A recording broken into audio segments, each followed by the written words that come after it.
নিৰ্বাচিত কবিতাৰ শিৰোনাম নিজস্ব সত্তা। কবি পুষ্পা গগৈ।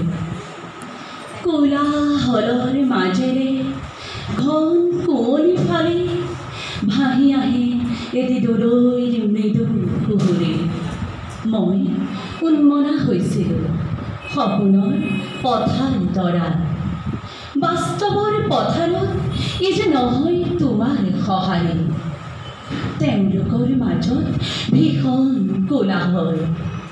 সেই কোলাহল জানা কিহৰ?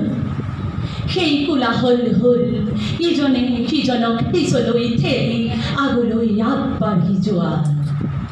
সেই কোলাহলৰ মাজত হেৰাই গৈছে মোৰ দৃঢ় কণ্ঠ।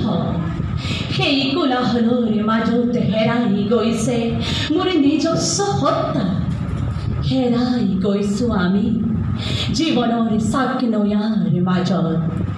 হেৰাই গৈছোঁ আমি নিজৰ মানুহৰ মাজত।